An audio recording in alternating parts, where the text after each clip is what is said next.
Welcome back. Hello. We're talking podcasting.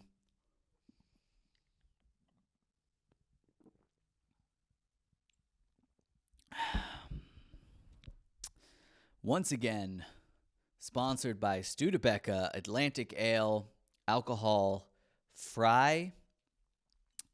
That is the drink of Patchats. They refuse to give it to me for free, which I find fucked up. But, that's their choice. That is their decision if they want to do that. If they don't want to provide me, free beverages for the beverage of Patchats, that's on them. But I will continue to drink it. I will buy it from the Flash and Post at 20 euros a case or whatever it is. And, yeah. All right, roll the theme song.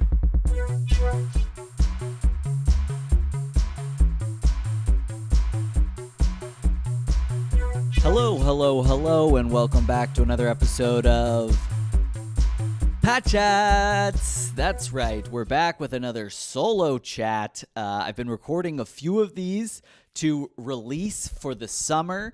And this is the first one that's going to come out because this is my goodbye Berlin, my au revoir to Germany, my little bit of reflection on the year that was, so that's this episode. It's leaving Berlin. It's comedy, and it's also a few other things. I have a worry, I have a fear that I am becoming a boomer. I'm watching myself in real time become a boomer. And it's worrying to me, and it's happening in through culture and media. Like I watched a couple of movies this week, and I was like, I'm becoming a like my opinions on these movies is very maybe I'm wrong, but I'm like, is this how people become conservatives? Like, is that what's happening to me? It's just like I slowly just get more and more annoyed with culture. And then you're like, oh, back in my day. I'm 20 years from get off my lawn.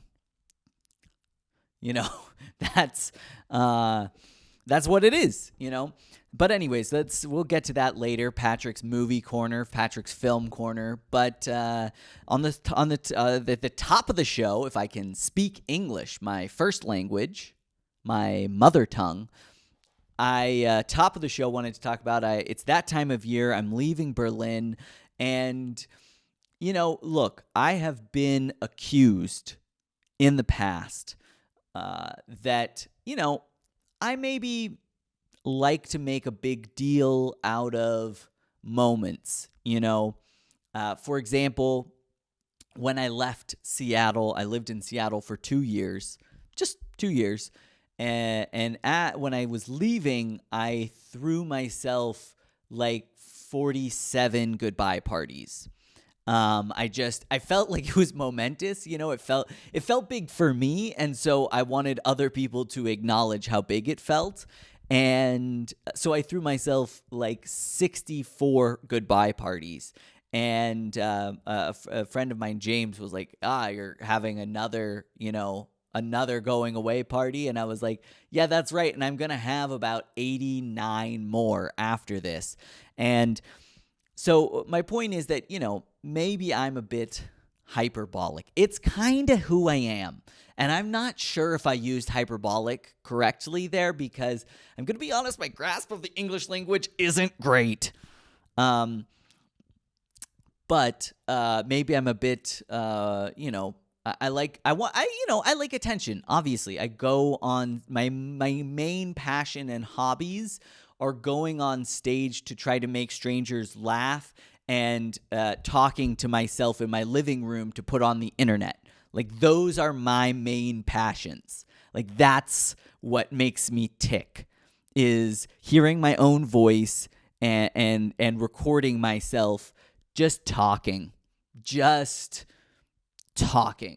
And then the other times I go out into the world, into bars, sometimes when people aren't even expecting it, and then try to surprise them with my hot takes and comedy.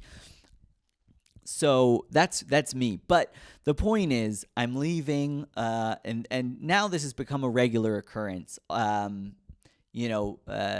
It's been since 2000. So this is like the fourth year now that there's been this kind of leaving thing. The first year, 2019, when I left, I didn't really know when I left Berlin to go to Alaska to go fishing. I didn't know when I would be back next. It was still a little up in the air. And then in 2020, I was in California for the lockdown, and had to say goodbye to my lovely wife, Anya, and we didn't know when we would see each other again. At that point, the borders were still closed, and so saying goodbye that time, it was like, who knows? And you have no rights. If you're like, this is my girlfriend, you have no rights. And I know that's kind of a John Mulaney bit,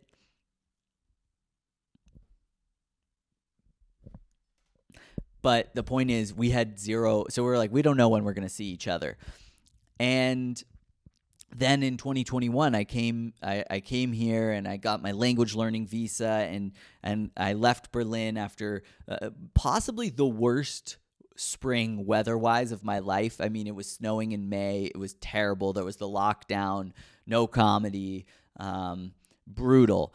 And when I left that time, we knew that we were going to try to figure out getting me a visa when I came back. But it was like, it wasn't, that wasn't a guaranteed process. And it was a huge mountain to climb. At that point, it felt like a huge mountain to climb. And that's my reflection about leaving this time. God, we're off to a funny start, aren't we? Oh my God, what a comedy podcast. Patchats, can't miss it. Every Wednesday. I mean, it's not every Wednesday because sometimes I post other stuff, but Wednesdays, huh? So, anyways, I always have to watch the beer because when I sip it, for some reason, it wants to explode. And so that's my reflection leaving Berlin this time is I have a home here. I have a residency visa. I have a wife. I have a home that is also a podcasting studio. And so, leaving this time, it's like all the other times I feel like it was still, Berlin was beginning to feel like home, but it was not home. And now it really is home.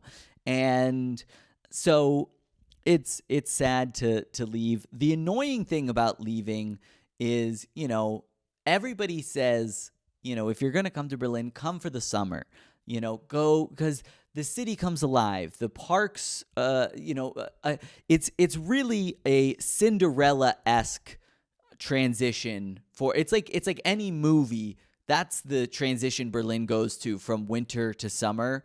That's like, in winter, Berlin is like, the ugly, nerdy girl, and they have her hair up, and she's wearing glasses, and like everybody makes fun of her. And then, she's wearing some like baggy clothes. And then summer comes, and that's like the makeover part of the movie. And, Berlin takes its glasses off, lets its hair down, puts on a low-cut top, and it turns out Berlin had big boobs the whole time. And everybody's like, holy shit, Berlin is hot. I need to ask Berlin to prom.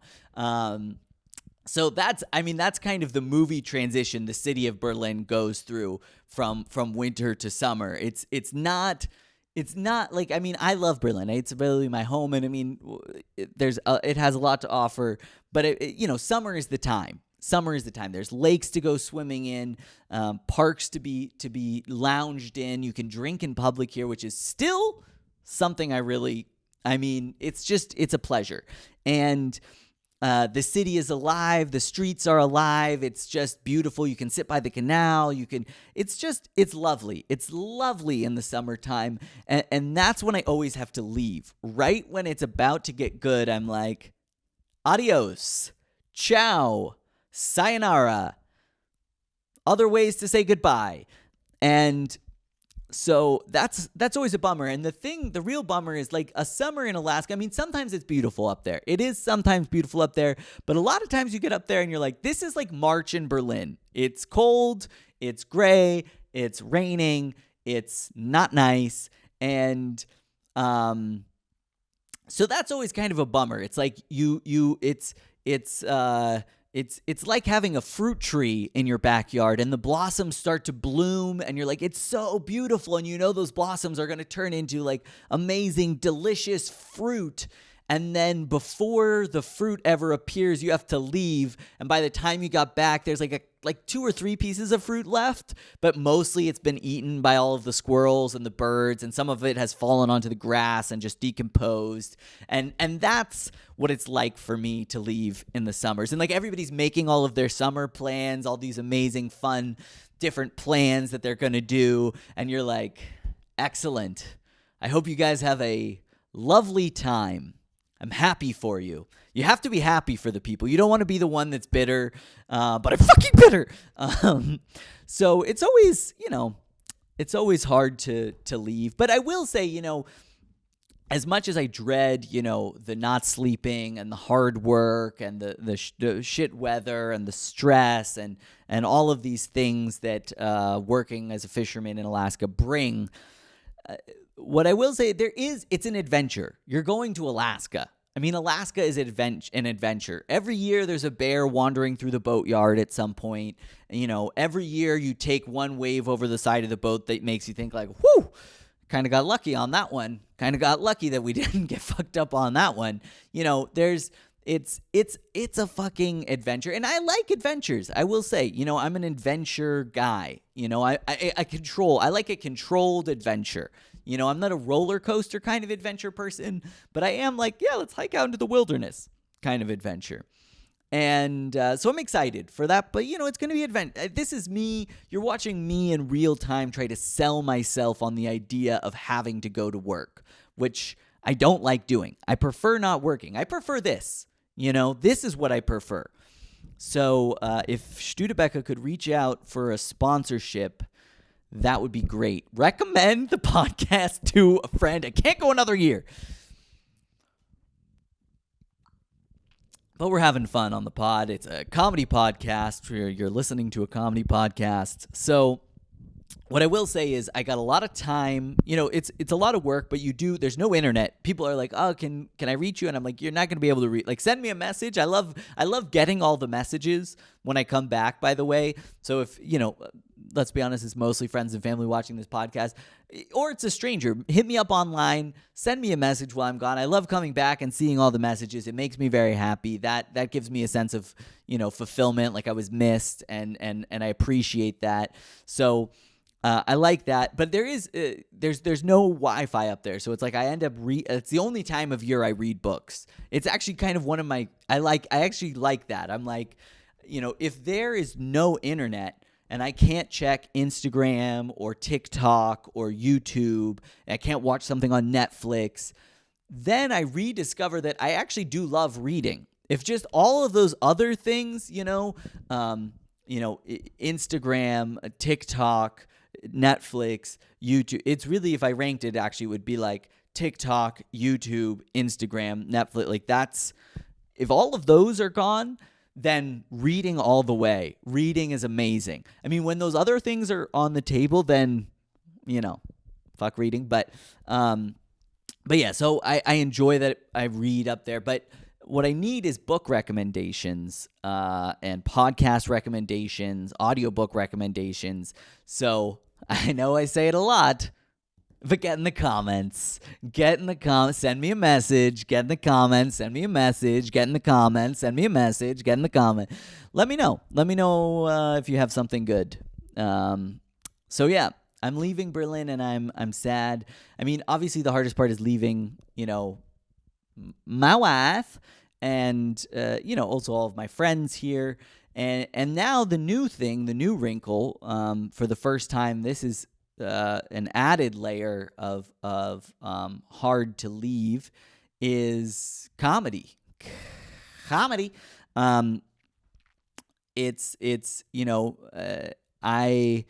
So to give a little backstory on my comedy bio, I've said it many times on the pod, but I'm just going to quickly say it again. So I started comedy when I was 22. I did it for like 6 months in San Francisco. I went to a comedy college, went to some mics with the comedy college. Never really went to like any real open mic. Did it for 6 months. It was like it's not like I did bad. I was doing good actually, and then kind of just like bitched out, stopped for like 10 years, not 10 years, 8 years, 8 years, started comedy again, November 2019 in Berlin. And I'll never forget, December 30th, 2019, the day before New Year's Eve, I got a spot at the Cosmic Comedy open mic, shout out Cosmic Comedy. And I got a spot at the Cosmic Comedy open mic, and it was packed. You know, there must have been 100 people at least. You know, I think everybody was in town for New Year's, and it was the night before New Year's Eve. So like, what should we do? Let's go to a comedy show. And so it was packed.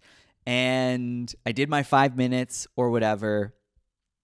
Did fine. Like what I remember walking home as being like, okay, I can never not pursue this dream again. Like, I can't quit again. Like, this is it. Like, I just remember walking home from Alexanderplatz, and like I was going to a dinner party, and I was just so high. It was just the best feeling in the world. And the funny thing is, I rewatched that tape I don't know, a few months ago, and it was like I had like a few laughs. I had just a couple of laughs, but it was enough. It was enough laughs to really, like, you know, stick that seed in there. No chance. So then I go home in February 2020. I'm grinding out mics in San Francisco. It's a bit brutal compared to the Berlin scene. Also, I had to drive an hour every time, each direction by car from where my parents lived. And then and then the lockdown, you know. And so the next time I'm able to do comedy, it's September and October of 2020. I make it to Berlin, and the things are kind of open with masks, whatever. So I do comedy for like 2 months. Pretty sure I caught COVID at a comedy show, and then it gets locked down again, and then I don't do comedy again until August of last year, 2021. And that's been the real, you know, since this August, it's like I've been going to mics every week, grinding, trying to go as much as possible, trying to get spots, working at it. This year is the first year. So like when people in comedy always ask like, how long have you been doing it? And it's like, well, you could say since 2019, but like the years of 2019 and 2020, I had 4 or 5 months of doing gigs. So I don't know. I say a year, 2 years.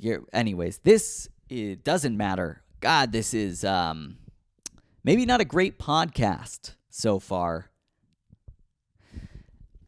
So the point of what I wanted to talk about with that is, you know, this is the first time that I'm really like, I feel like I'm chasing the dream for real. And it's like, and I'm finally, it feels also like I'm finally getting somewhere where I'm like, yes, I'm writing a few jokes that I'm proud of. I'm finding some traction. And, you know, I started doing the YouTube channel and the podcast and stuff when I got home from Berlin after I first started doing open mics in 2019, because I was like, I'm not going to have as many opportunities to do open mics, so let me at least like try to do video stuff. Like, let me try to work that muscle. And then the pandemic hit, and I was like, okay, so I guess I'll just try to work at this thing. And, you know, it was never great. It was mostly bad. Let's be honest, it was mostly bad. It was pretty bad. It was a lot of bad stuff. It was a lot of not great content. But I was trying. That's all you can do. You got to try. And for the first time, it's not like I'm like, oh, this is really good. But now for the first time in the last few months, I'm starting to feel like, some of my sketches, I'm like, I'm really proud of the podcast. The podcast, I was always like, what is this podcast? Like, it's not good. I was editing it and I was like, ugh. And, it's still not great. I mean, this one is a wonderful example of it not being great. But sometimes I'm like, there's little moments. There's little moments where I'm like, that's the thing. That's what I'm going for. This is starting to be something I like. And it's starting to find tiny little fragments of traction. And that's thrilling because it's like, I don't know. When you think about chasing this crazy, silly dream of trying to do comedy or whatever, or have someone pay you for your bullshit, Pete Holmes has a podcast called You Made It Weird, and he talked about like advice for comics, and comics being like, how do I know, blah, blah, blah. And he was like, all you can do is go and try, the same advice all comedians say, which is just go do it, just go do it, just go do it, which is true. You have to just go do it. That's the only way you can to get good at it. But he did say, he was like, there are sometimes like just tiny little like boop from the universe that it's like, no, you're like on, this is worth pursuing. You're on some sort of path.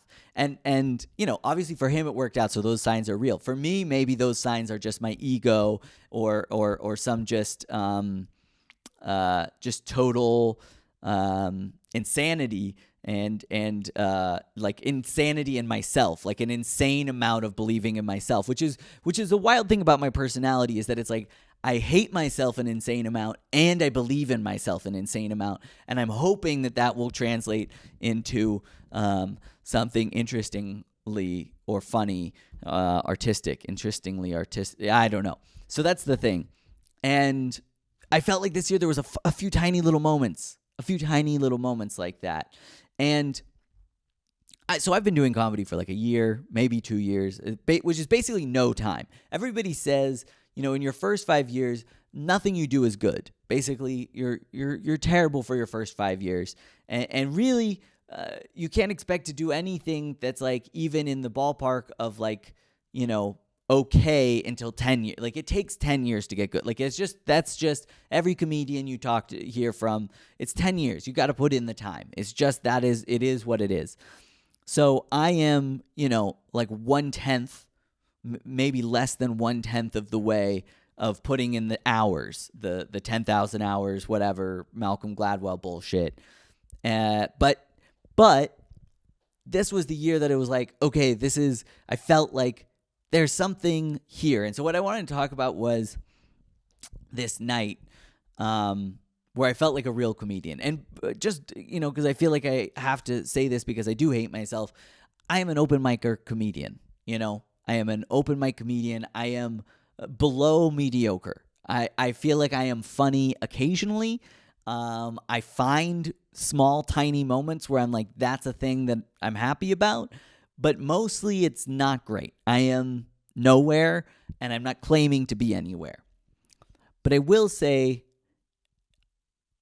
last year I went camping with my friends, and they were talking. My friend Hannah, love you, Hannah, was referencing her sister's husband, who's a comedy writer in Jordan, and then me, and she was like, you guys are comedians. And I was like, I'm not a comedian, like I've been going to open mics, like not even succinct, and maybe a lot of people are going to be like, you can't claim to be a comedian now, but I will say this year, I felt like I was a comedian.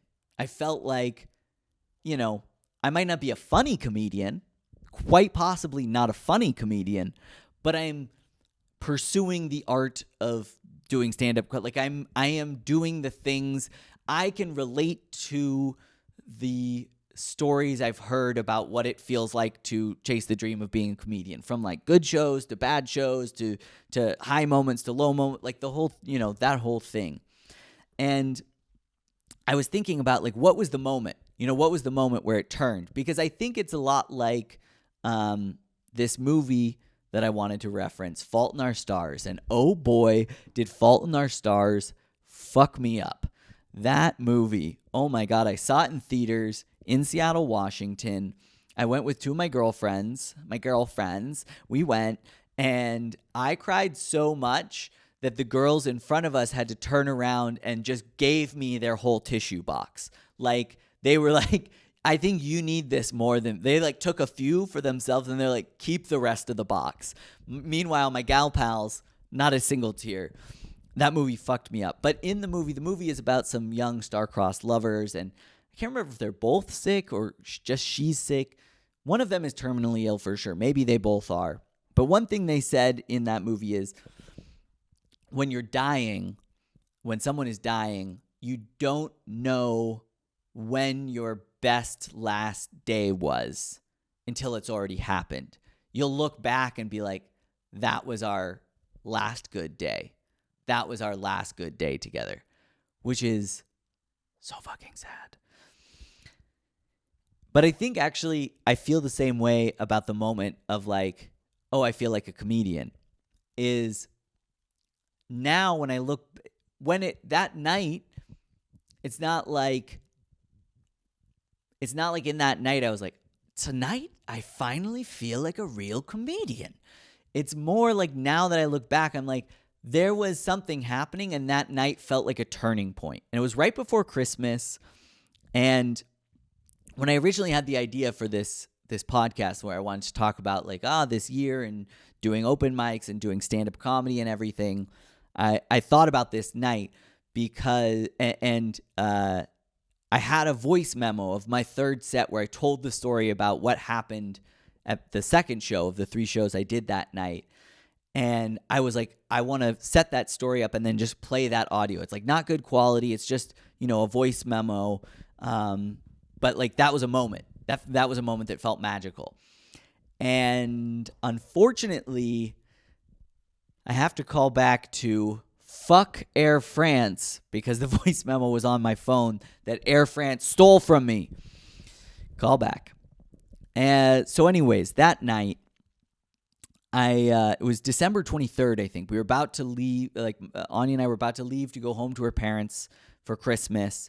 And maybe it was December 22nd or December 23rd, something like that. And the first night I was at my friend Bruno's show called Sorry Not Sorry at this cute little cafe. And it has like bookshelves in it. And I showed up and, there was, I don't know, maybe 6, 7, 8 people there. And we talked to some people who were just like hanging out in the cafe and joining the show. And they had this adorable little dog. And I remember it was one of the first, times at a mic where I was comfortable enough to be like, I'm not just going to like go up there and try to do my materials. Like, I can screw around and trust that it might be just funny. And so I went up on stage and I started my set by just being like, hey, I have 7 minutes and I'm allowed to choose how I want to deal with them. And I would like to use the first couple minutes to have a little photo shoot with your dog. And so I took their dog. Maybe the photo's up here. Maybe I can tag the dog. The dog has an Instagram. I'm going to tag the dog's Instagram in it.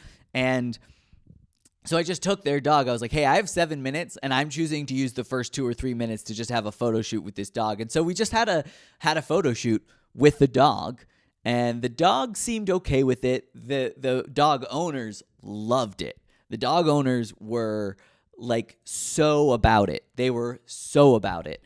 And the audience had a good time. And it was the first time that I was really like loose enough, or starting to get loose enough, where I did something like that, where I was like, oh, I don't really know how this is going to go, but I think it's just going to be funny.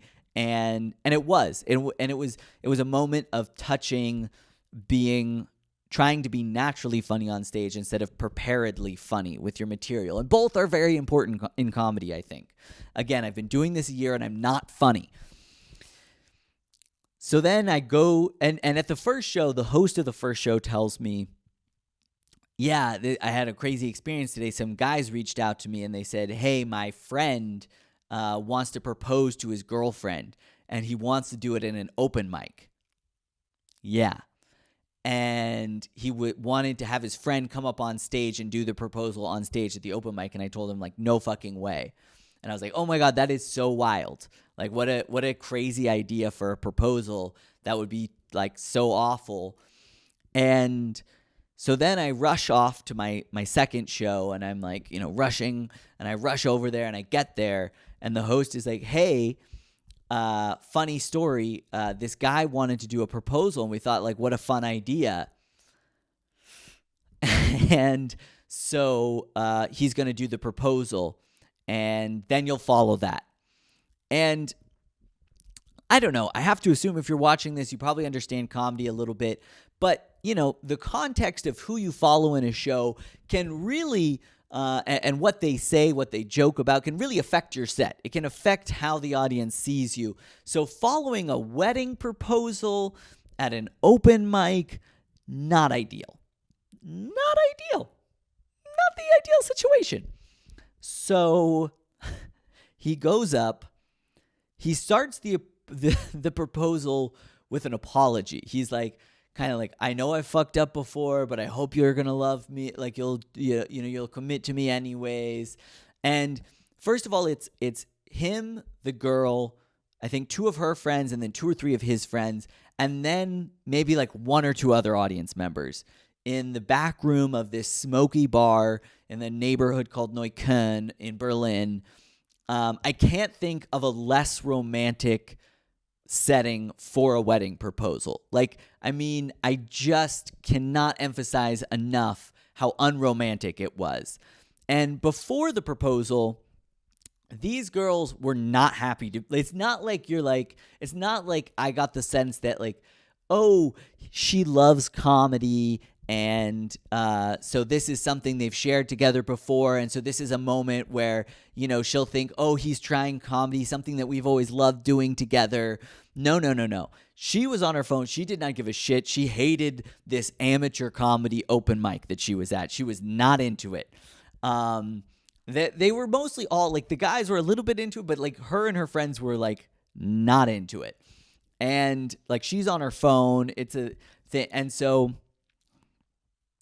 the break happens, and they start after the break, I believe, if I remember correctly, with the proposal. He goes up there. They're like, oh, we have got a guy trying stand-up for the very first time. And he comes up, and he can't even, like, try to hold the facade for a second. He's like, I can't, I'm not here to do comedy. I'm here because I have something really serious I need to ask the girl that I love the most in my life. And so he gave this little speech, again, apologizing multiple times, which in a wedding proposal, I don't think you want multiple apologies. I think, if part of the proposal is you apologizing for something, that's what we call a red flag.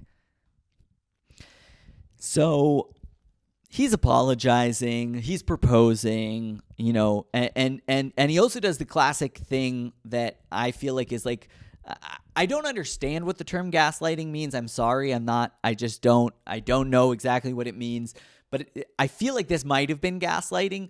My like stupid brain understands is like when you ask the girl to like get up in front of everybody before you finish the proposal to kind of like add this extra pressure onto her to say yes.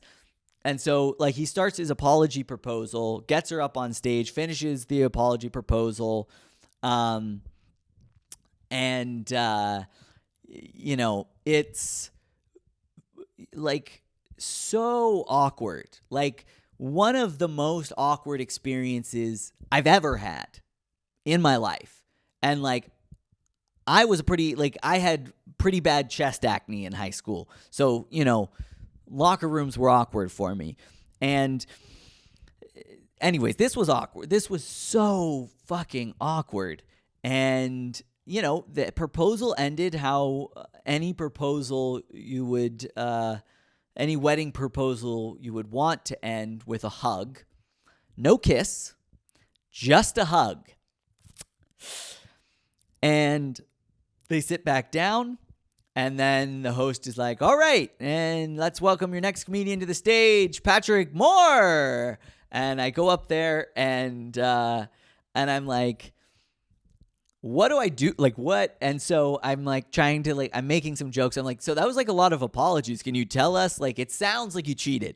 It kind of sounds like you cheated. Did you cheat? did you cheat? And then I was like asking her, I was like, so when you pictured your wedding proposal, was it in a smoky back room of a bar? Like, is this, and like, I feel like I sound like kind of a dick now, but it had to be addressed. Like, there was just no way. And also, like, actually, I take no responsibility for if I was being a dick, because this guy did his wedding proposal in that scenario. Like, there's so many levels before my fault. Like, his fault for the idea, his friend's fault for being like, yes, good idea, let me try to set that up for you. His partner's fault for saying yes, like, for just, sorry, I love the show. I won't name it, but I love the host of the show. But also their fault for like being like, yes, let's have a wedding proposal. Like, what? I mean, it was funny. It was funny in retrospect. It wasn't funny in the moment. It was painfully awkward in the room. So I'm trying to like riff on this a little bit. Then I'm trying to do my material. They're not into it. Like, they're not buying what I'm selling. It was just wild. And then afterwards, I like rushed across town to catch this late night mic called New York Comedy Berlin. Great show, very loose, very wild. I get there. I've had a few beers, if I'm being honest, because it was like last night before I'm leaving. So I've had a few beers. I'm like a little bit buzzed, and I tell one of the hosts, Eyal, about this thing. He's like, you should talk about that on stage. And so I went up there and I just told the story of exactly what had just happened. And maybe it was because I was a little bit drunk, because, again, I'm not really that funny. But I told the story of that, open mic, amateur comedy open mic night wedding proposal in a back room of the Smoky Bar in Neukölln with a lot of apologies. And it was like, in my memory, it was killing. It's like there was not very many people there. There was like 10 people there or something. But in my memory, it was killing. It was really, and that was a moment where it was like, it was the first time that I really felt like myself on stage. It felt like what I always felt like I was trying to capture doing comedy is the feeling when I was just like telling a story to my friend Zach or my friend Cameron or something, and it's like, and I really start getting into the story and I'm performing it. It's like I'm kind of doing the bit, which I know is like, maybe hacky or whatever to do bits to your friends, but like the feeling of like telling a story to your friends, and like you're really like trying to tell it well, and they're dying, and you have them dying, and you just keep, you're telling it amazing. Like, I was like, I want to, if I could try to capture that feeling on stage, that would be closer to whatever it is that, you're trying to do in comedy. And for that moment, for that brief moment, I really felt that way. I was just like telling this story, and I hadn't punched it up. I was just telling the story, and so that was a moment that now when I look back, I'm like, oh, I think there was a corner turned that night. There was something, a comfortability, a feeling of like, understanding. Maybe this is a good story that I kind of can explain it, like a metaphor, is I remember when I was super depressed, it was the first time I ever took MDMA. Sorry, I do drugs sometimes. It's not a bad thing. I'm fine. I'm doing fine. But it was the first time I ever took MDMA, and I'd been super, super depressed. And for that night, I felt like really happy again, like for the first time in a long time. And I always talk about, before that, I felt like I had forgotten what it felt like to be happy. And having that night, it reminded me like, oh, that's what I'm going for. And so it's like, it's not like you can just be on a drug all the time to be happy. But it reminded me like, that's what happiness feels like. And that's why I'm going to therapy and trying to exercise and trying to make all of these lifestyle changes to make myself a happier person. That's what I'm aiming for. And that's what I felt like that night was like in comedy, where it was like, it's not like I could, the next time I did comedy again, the first night I came back from the Christmas break, I bombed. I did not do well. But it was like a marker. It was like, that's what I'm going for. For a moment, I touched something that was like, that's what I'm going for. And so I feel like that was the moment that now when I look back, I'm like, if my friend Hannah said again, like, you're a comedian, I'd be like, yeah, you know, I'm not claiming to be a good comedian, but I'm trying. I'm chasing the dream. I'm trying.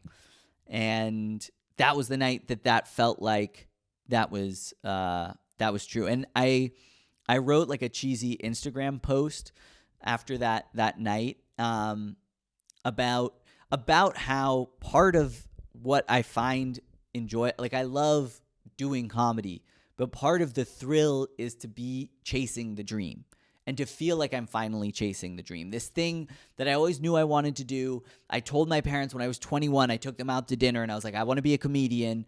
And then I just backed off that shit. I wimped out, whatever you want to call it. I went away from it. I was like, maybe it's not for me. Maybe I can just do a podcast. Maybe I'm just a hippie. Maybe I just eat mushrooms. Like, I don't know. Like, maybe I'm just a travel guy, you know, all of these things. But really deep down in the whole time, I was like, this is really what I want.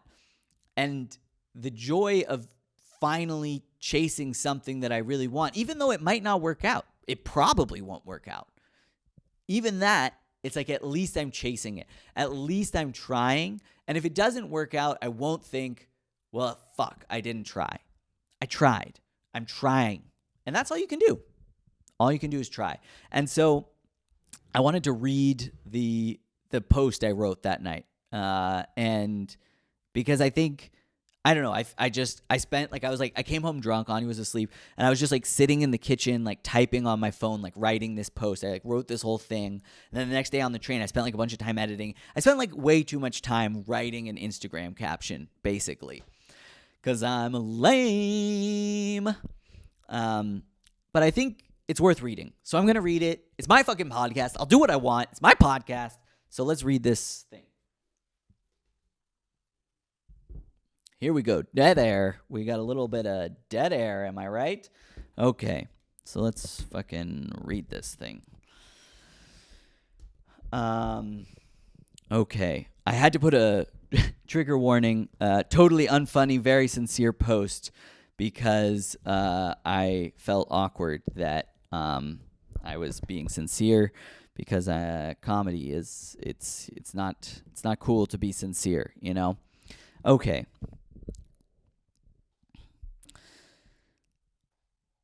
Since I'm about let's try that again. Since I'm about to get all serious and lame, I thought I'd leave you with something funny. Coming. Think about it. Come. It's hilarious. Last night was just one of those nights where life felt like it made sense. For a long time, stand-up comedy was a dream I didn't feel good enough for. The biggest thrills for me are not actually the laughs or the hot sets, although those are nice too. It's the exhilarating nights where I feel like I'm chasing the dream. When I can spend my night rushing from one corner of the city to the next, trying to hit 2 or 3 mics in a night. The feeling of getting off stage and beelining for the train to your next spot. Watching through the window as the city passes by and you listen back to your last set. Last night I started in Friedrichstein at Sorry Not Sorry in a cafe bar / living room called Herman Schultz Cafe. I was opening the show, which can be daunting, but because it was such an intimate show, I opened my set by making the dog owners let me do a photo shoot with their dog. I wasn't sure how it would go, I just wanted the photo, but it ended up being funny. Next, I was off to Neukölln to Naked Dirty Minds in the back room of a smoky bar. The stage features a wall of crucified instruments and a disco ball, and I've had some of the best sets of my life at that show. But not last night. It's hard to follow a very sincere apology / wedding proposal. That's right. Someone thought it would be a good idea, a great idea, to propose at an amateur comedy open mic night. After, I headed north to Mitte for New York Comedy Club Berlin's late night mic. I arrived at the bar's back room / movie theater turned comedy show just in time to be the second to last performer on the show. It was a magical moment. I hadn't prepared anything, and when I got on stage for the first time since I started performing, I really felt like me, like I had discovered 5% of my voice. I told the story of the amateur comedy open mic proposal I had just been a part of, and it felt like I was just telling my friends a story. Then it came super hard, and everyone was disgusted, but also laughed because cum is so funny. So that's my sincere post with with a little bit of toilet humor. Come on. So that was a moment. That's my reflection. You know, when I come back from fishing in August, it'll have been a year of pursuing comedy hard. I mean, I'll have had this 2-month break, but yeah, this kind of, for me, leaving now marks a year of trying hard at comedy.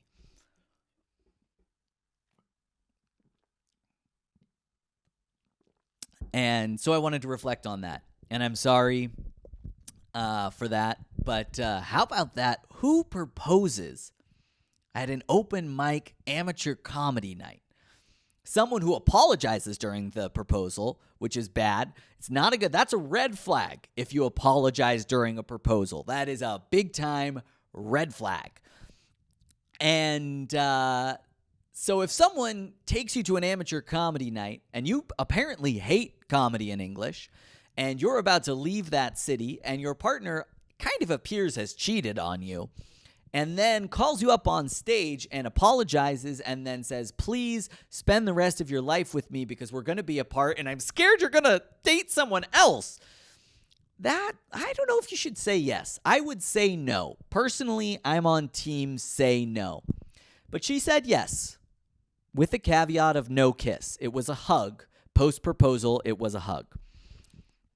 So I want to talk about one more thing about comedy. I feel like, you know, doing comedy here, I've had some rough bombs. I've had some fine, okay sets. I've had some shows that felt like, man, that was good.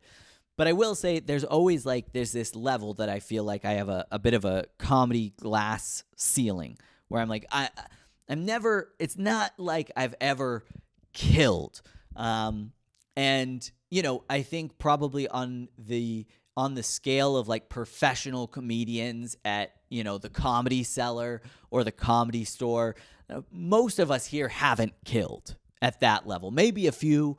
There are a few people here who I could that I feel like have maybe killed at that level, but I've certainly never killed at that level where it's just the room is breathless, you know. But the closest thing, and this is there's two more things comedy-wise I wanted to reflect on before I left, because I'm a big old feelings guy. Emotions. This podcast is brought to you by emotions and my mother's hugging me a lot as a child. But the time that I really felt like I came the closest to that is maybe what killing is like. I was doing the Berlin New Stand-Up Awards. I didn't win. Spoiler alert. Congratulations to my friend Rob for winning. And check it out, episode 45 and some other one of the podcast. And but the semifinal, and I had been in Barcelona for a week doing shows. I had it was a huge confidence booster. I got a bunch of good spots. I did super well. It was fun to come to a scene where they didn't know me and just bring my material kind of formed where they hadn't seen me working it out and whatnot. And so it was a huge confidence booster. I had been running my set that whole week, or parts of my set that whole week, and tightening and really concentrating on trying to make the best 7 minutes I could make. And I went on stage there, nervous as hell, but ready. There were, I think, 150 or 160 people there. And that was one of those that was also a new, a milestone or a moment for me comedically where it felt like an out-of-body experience. You know, it's I knew all of those bits by heart. I had done them a bunch of times. I had tightened them. I knew the timing. I knew the moves. And it was just working. It was just everything was working. It was just it just felt like every single, each little part, each little thing worked. And I still don't think I killed, you know, when I'm talking about the scale of killing. I don't think I've ever killed. But that night, that night I was like, I feel like this might be close to what killing might feel like. I didn't kill, but it was like, that was a moment where it felt almost out of body, and the high after that, also I had, 10 or 15 of my friends there, and to have them get to come to a show where there's like 150 people and you do well. Like, I mean, if I look back, I'm like, I've never just done that well. Like, I've never done that well. I've never performed my material that well. It was a moment in time where if you ask me, like, what are your memory of like a best show you ever had? That's a question I ask my guests a lot. That night was one of those nights where I was like, that was the thing. I told a story in my 7 minutes. I explained a little bit of who I am. I got people to laugh about the stuff that used to make me sad when I was young. I was confident. I owned it. And I'm probably inflating the memory a little bit, if I'm being honest, because I got an ego. I got an ego, not an Igor. I got an ego, not an Igor. But I have an ego, and so I'm probably, putting it up a little bit. But that night was also comedically something that I was like, okay, that was a night. That felt like a milestone. That felt like a moment, along this journey. And the other thing I wanted to mention was, since I just mentioned the winner of the Berlin New Stand-Up Awards, Rob, we did a show together. It was the first show I ever produced, and we each did a half an hour. And that was also something that felt like a milestone. It was like, I'll be very honest. I do not have 30 minutes of material. I can fill a half an hour. I can do it. I performed it. It went well. It was like 55, it was like 45% of the audience were my friends. We didn't sell a lot of tickies, a lot of ticky wikis, but, it was like 55% strangers, 45% my friends. So, an audience that was on my side from the start, you might say, an audience that was up for trusting me and coming with me on a lot of bits. But I did a half an hour, and that's something I never could have imagined doing at the beginning of August. No way in hell. Even in December, no way in hell. And now I'm like, okay, I don't have like a half an hour of good material, but I'm like, I could do it. If someone asked me like, hey, do you want to do a half an hour again? I'd be like, yeah, I'm up for it. I can definitely do it. And it was a huge learning experience to do that much stage on time. And it was cool to finally try to, put all of these different little bits, these little 5-7 minute chunks together into this bigger narrative that was always kind of being crafted in my head. So that was the other big comedy milestone from this year. And that's kind of my comedy. That's my comedy reflections from this first year in comedy. Was this interesting or funny? I do feel like the open mic story is funny, right? The open mic story was pretty funny. I think that was good. I feel like that was good. The rest, it might be a bit self-indulgent. It could be that it was self-indulgent, but I think we got a good clip. I think we got a couple good clips. So I'm going to really miss, that's the new, I've always missed Anya when I've left Berlin. I've always missed the city. I've missed the summer. I've missed my friends here. But the new thing, the thing, which I will say below my wife, but then right below my wife, the thing I'm going to miss the most is comedy.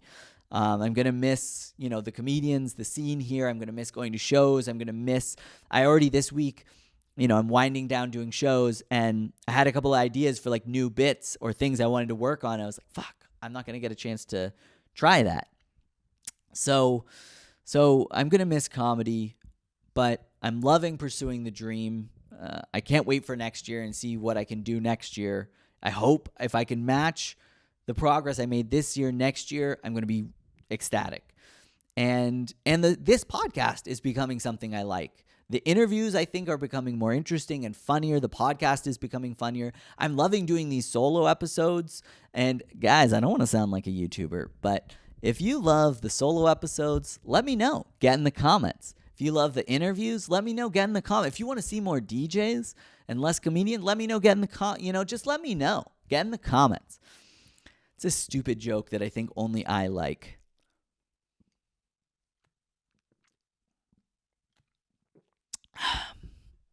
It's a joke for YouTubers.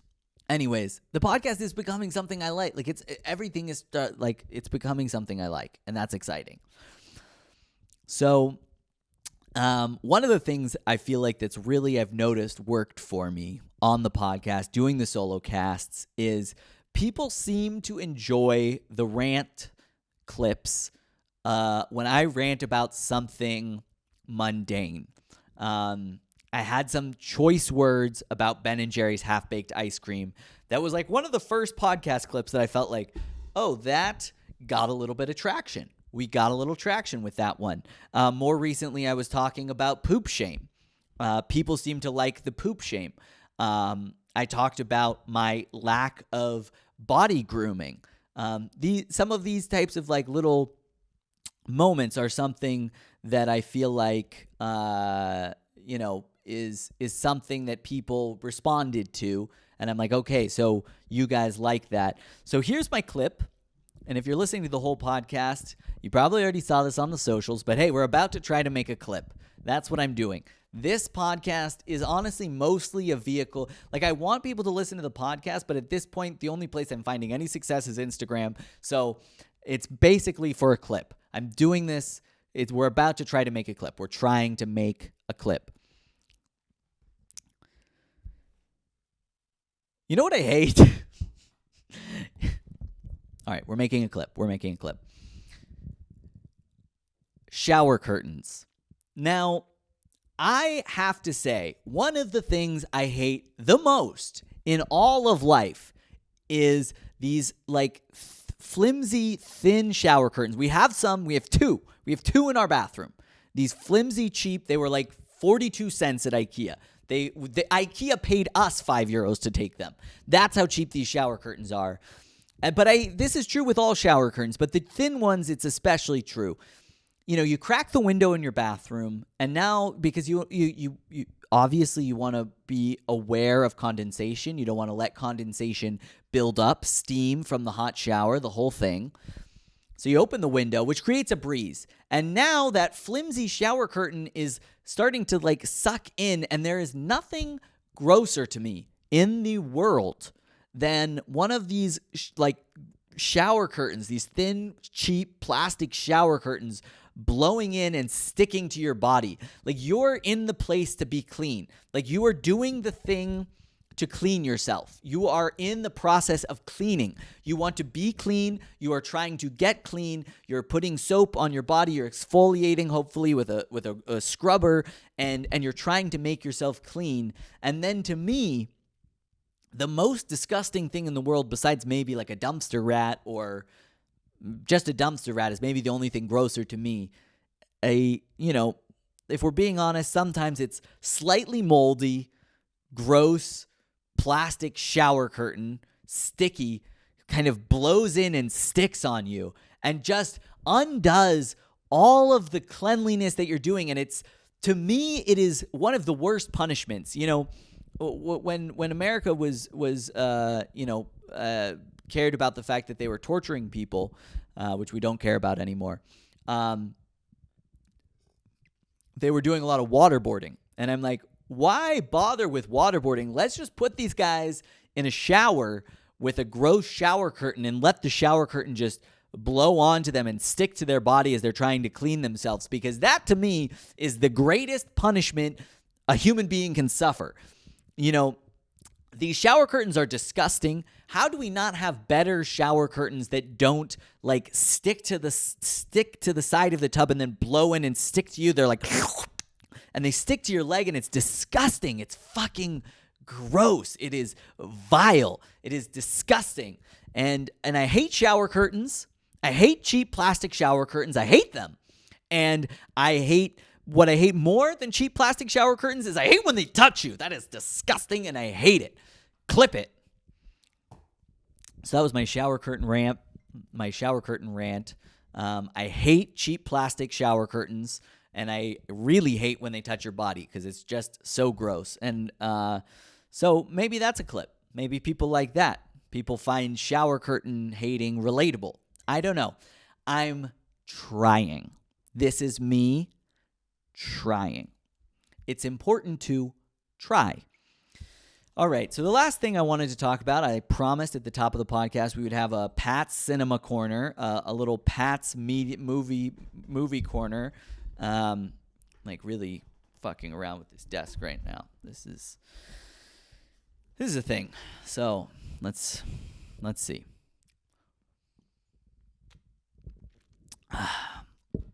So the thing about the Pat's Movie Corner this week is it's also a little bit about me and the fact of like, am I becoming a boomer?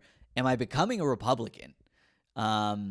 Because I just find, I just like the older I get, the more I find a lot of like liberal culture so annoying. And I mean, I feel like I'm a very liberal person, like, fucking abort your baby, smoke your drugs, like, fucking rights for everybody, equality, all of the things, healthcare for, free, make the corporations pay, fucking maternity leave, fucking workers' rights, unions, all the shit, I fucking believe in it.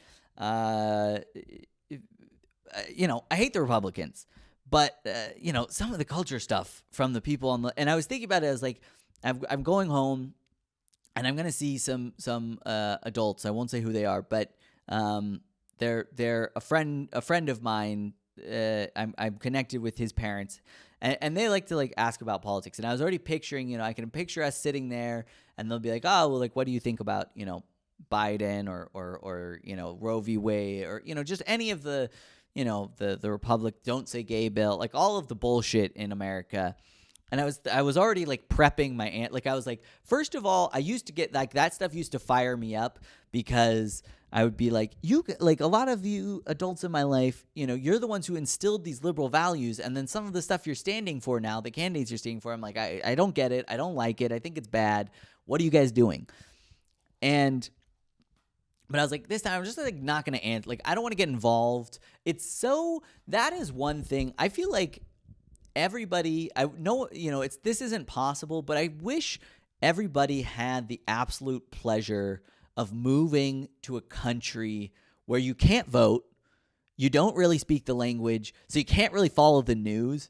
It is such a blissful existence to just not care.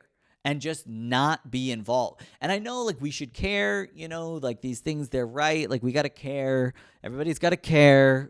We got to care. But, God, it's nice to be in a place where you don't have to care. And, I mean, I know things are happening and I could care. I could educate myself. But then I just don't. And it feels so good. And I'm like, I wish everybody could have that pleasure to move to a place where you can't affect change, really. You can't vote. You're not involved. You don't really speak the language, so you can't really follow the news. You can't really stay up to date with what's happening. And so it's all just like stuff that's happening. It's out of your control. It doesn't matter. And you just live your life. And you realize like your life is just like the same. And that's the thing I was thinking about is like they were going to, I know they're going to be like, oh, what do you think about the blah, blah, blah, blah, blah, politics? And I'm like, Trump was a racist and Biden's dead. George Bush lied us into war and Obama, droned weddings. The Republicans are trying to make abortion illegal and the Democrats, purposely kept that a possibility because they knew it was a way to motivate voters. It's just like, it's all fucking, everything's a scam. And maybe I just ate too many mushrooms or smoked too much weed, but it's like at a certain point you just start to like, I see the propaganda, like you see the propaganda tool in the news. You see the way, like you start to see the propaganda machine and the whole thing. And you're just like, yeah, so that's the thing they're trying to get everybody fired up. But like, okay, that's the thing. All right. This war, this is a good war. We should get into this war. Let's fucking war, And it's just, fucking we get inclusive. Let's be and I'm like everybody's garbage. Everybody's garbage, and how much and okay, this is white privilege, obviously, because it hasn't affected me so much. But it's like most of you, if you really think about it, most of you, like what have been the big like effects or changes of any of these like supposedly life-shattering moments? Like the Republicans when Obama got elected were like, this is the end of the world. Everything was the same for you, basically. Democrats, when Trump got elected, everybody was like, this is the end of the world. Everything was basically the same. Like, it's like everything's the same. We go to war, we do the thing. People get screwed over. The corporations make money. And that's just like, that's America. That's the thing. That's the thing. And it's just so great to be in a place where you just don't care. You just like, I'm like, I can't affect change. I'm not a part of the change. And I don't care. I know it's bad. I know we should care. I know I just made a whole rant about trying being important, but I'm like, fuck it.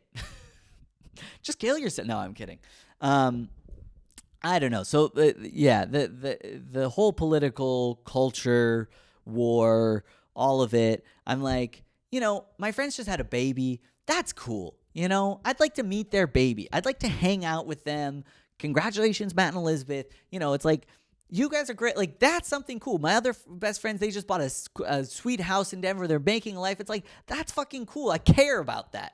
If something happened to their house or God forbid something happened with Matt and Elizabeth, like, I would go there if they, I would reach out and be like, hey, I care about this, But I just, the culture, politics stuff, it's just like, it's so ugh, So anyways, I feel like this is probably, I'm like moving the table. This is going to be terrible for me in the editing process, how much I moved the table. And I got to wrap this podcast up because I feel like I lost you guys there. You guys were like, hey, the self-indulgent comedy thing? What if you got into politics? Why don't you wade into the political pool? But anyways, I feel like I'm becoming a boomer because first we watched the Abercrombie and Fitch documentary. And, honestly, my favorite part of the movie was just, it made me very nostalgic for like the early 2000s and mall culture and the whole thing. But I had a hard time. Again, I feel like I'm being a boomer right now, but the whole time I was like, this is so like, everything is just woke. It's all just like woke stuff. And like basically they made a whole documentary about how the hiring practices at this company at a mall were mean. And granted, there was definitely some racial bias there and whatnot. But mostly the thrust is they didn't like hot people. They wanted white hot people, like not like white hot, like, that's white hot, like hot people who were white. Like there was definitely a bias for white people, which isn't great because we're not really the hottest, in my opinion. I don't know. But they wanted mostly like white people that were hot. But mostly like I feel like, they had this like this nice outrage about the, the racism there and whatnot. And that was real. But I kept thinking like, this is a whole documentary, like 90 minutes investigative documentary about a brand at a mall. And like malls are dead. This brand is dead. Like no, like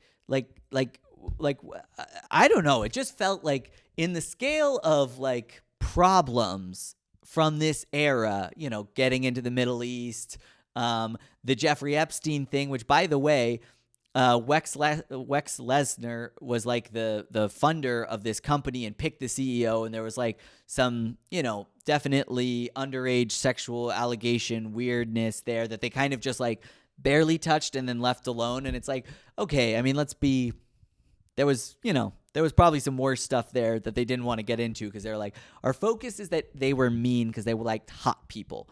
And I don't know. I just kept feeling like, is this doesn't feel worth my time? And I don't know if this documentary was like, I just feel like there's bigger stories to and maybe then I'm part of the problem. I could be part of the problem. I keep saying things and I'm like, oh, I don't know. Do I sound like a men's right activist or a person who's like, oh, so now the problem is being white? It's like, I'm not one of those people, but I'm just like, there are bigger fish to fry than this like mall fashion company. I don't know. It was interesting, I guess. But like, I was like, at the end of that, I was like, I've become such a boomer. I would have been outraged by like the blatant racism and the graphic tees with racist messages and the racist hiring things and made people feel less than or whatever. That stuff used to outrage me. I would be outraged, and now I'm just like, you guys are a little bit annoying. And that's the problem. And that's also like, that's my general point about the culture is I'm like, this is a problem. The fact that I find this annoying, like I should not, like you shouldn't be losing me. You should not be, if we're losing me, that's a problem. Very egotistical. I'm like, you guys got to make it better for me. Market it better for me. So yeah, I watched the Abercrombie and Fitch thing, and it's like very like, oh, we're the popular kids, and like this brand that was like, yeah, we don't make clothes for like fat people or for ugly people, and then there's these people, these advocates and stuff. They're so outraged, like it's bad business, and I'm like, I get it, but it's like Ferrari isn't like, oh, we're losing money by not making a car for poor people. There just are certain brands that it's like, we're going for a certain type of person, and we as consumers, we vote for it with our dollars. So just like, we should just say fuck them. And that's essentially what happened. People were like, oh, fuck Abercrombie and Fitch. Like, they're the bullies. They're like shitty. Why would we want to wear that? Like, that's annoying. And so I don't know. It was just, I was like, this is 90 minutes. We could have wrapped this up in 25. So I watched that, and then I watched this new movie last night called Senior Year with Rebel Wilson, and it's a comedy. Not great. They had one good joke. She was in high school as a senior, had a cheerleading accident, went into a coma for 20 years, and then woke up in like 2020. She's like 37 years old. And she comes out of the coma, and then she's like trying to use like retarded and gay, and they're like, no, you can't say that anymore. That was like kind of a funny bit, but they also used both those jokes. Like, they could have made them better. But it was just funny. Like, I'm like, the whole movie, it's like at the high school, it's like everybody is, kind of hot and, gender fluid and like, gay and all the things like, and at one point I was like, what's nice is it's like the main love story. It's like the guy is a black guy, African-American guy, and then Rebel Wilson, who's Australian.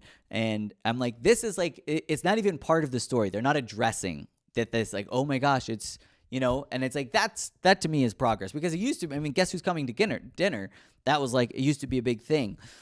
But there's a point, I think the point that I'm trying to get to with all of this shit with the culture and the being inclusive and like, let's not hurt anybody's feelings, is like, there's a point within movies and like in the whole like Netflix, Hollywood, whatever, popular culture, it just feels fake. It feels very forced. It feels they're like, see, this is what we like. Look, see how inclusive we are. Please keep giving us money. Like, come on, like, look at all the, we're showing you in our thing. So like, keep giving us money. And it's just,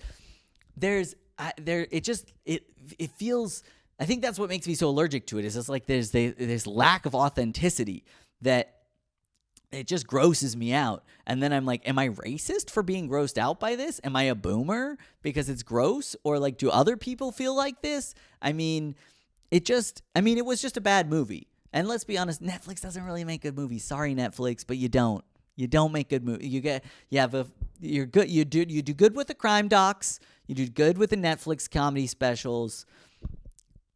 But the movies, you had a few good shows, but like, what good movie has Netflix ever produced? Like a standalone movie, like none that I can think of. So, and it was just very, Yeah, and then there's this whole thing about like, the principal of the school, which is her former best friend who went to the school with her, is like, when I went to high school, I just didn't feel like I could fit in because I'm a lesbian, and I just want to make high school like an inclusive place where everybody feels comfortable and safe and blah, blah, blah. And here's the thing. It's not like I was like an outcast in my high school, but I didn't feel very like I fit in very well. I wouldn't go to say that I got like bullied, but I didn't have like an amazing experience start to finish, kindergarten to, those weren't the glory years by any means. There were definitely like other kids you would look to and you'd be like, oh, that kid seems to be enjoying this more than me. But my point is, like, just because, I maybe felt sometimes like an outsider or unincluded or like, I didn't fit in. It's like, I don't know that that's like a bad thing, and that is one thing they did well in the movie is like they really captured that like the thing now is like to be, different. Like, I don't know. Like the hot, like popular kids in school, like they're very like, the guy is like wearing, her hot boyfriend is wearing a dress and they have an open relation. It's like everything's so like, no, like being different is what's like the cool kid thing now. And that's, I guess that's part of what's gross to me is it's like being alternative is like the cool kid thing now or something. I don't know. This podcast went off the rails. Maybe I'll just edit this whole end part out. I've done that before where I'm like, it was a tight 45 and then I did an extra 35 minutes that was not worth it, not good. And then I just cut it. But let's maybe keep it in because, I want people to know. Oh, and then I have to say one more boomer thing. The new Avatar trailer came out and I'm like, James. What are you doing? What are you doing, bud? No one cares anymore. It's too late. You missed it. Okay? The graphics that you had at the time when the original Avatar came out that was, everybody felt like it was so groundbreaking. It was amazing. I watched the trailer. I'm like, it looks like a bad computer game. The technology has not continued to advance. This doesn't look good. Like it looks bad. And, the other thing is when the first Avatar came out like 45 years ago or whatever it was, I think that was also a different time in culture. And I don't know if people are going to see past the vaguely like native vibe of the Avatar aliens. Like, I think people are going to come for Avatar. Like wokeness, I am predicting right now the wokeness thing. And I hate when people talk about the wokeness thing. I find that annoying also. But like those people, like they're going to come for Avatar about like, perpetrating native stereotypes or stealing native cultural overtones for the movie, and they're probably not wrong. Like, honestly, I watched it and I was like, this is like, I don't know what we're doing here, James. I don't know what we're doing here, but the movie looks bad, and I guarantee you it'll get a big opening, but I bet you it's gonna be a flop. Big ol' floppity-dop-dop-dop. I don't think people are like gonna like the Avatar. I'm calling it right now. People are going to shit on Avatar, and I'm shitting on it already. It looks bad. It looks quite bad. And like that's what like 10 years for your 2 more movies. It's like the ball, like the ship has sailed. Like nobody cares. Nobody even movie theaters are gone. There aren't even movie theaters to release this movie in anymore. I mean, I'm being, facetious here, but it's like really like no one goes to the movies anymore. What are we doing here? Well, I'd give myself 67% on this podcast. There were a couple moments, and we're gonna clip them. So that was the podcast, the Goodbye podcast, the comedy podcast, the Am I a Boomer Republican podcast. And thank you guys so much for watching. If you enjoyed the show, please share it with a friend. Send it to a friend and be like, you got to listen to this. This is pretty funny. This is entertaining. If you're on your car ride or you're doing your work or whatever, listen to this podcast. It's, it's good. Excuse me. If you're listening on a Spotify or Apple Podcast, rate and review. Helps the show. If you're watching on YouTube, subscribe to the channel, like the video, share it, all the things. That's the podcast. That's Patchats. I'm going to do another solo cast at home. that I'm excited for. It's going to be kind of a hype cast, Barcelona cast-esque. I don't know exactly what I'm going to talk about it in it yet, but I am excited for it. You guys should, keep your calendars marked for that one. It's going to be a fun one. Maybe I won't even do it. But anyways, that's Patchats. Thank you guys. We made it. Wow, 80 minutes. That's almost as long as the Abercrombie and Fitch documentary, and I think we covered more important topics. All right, thank you guys for watching. Thank you. Good night.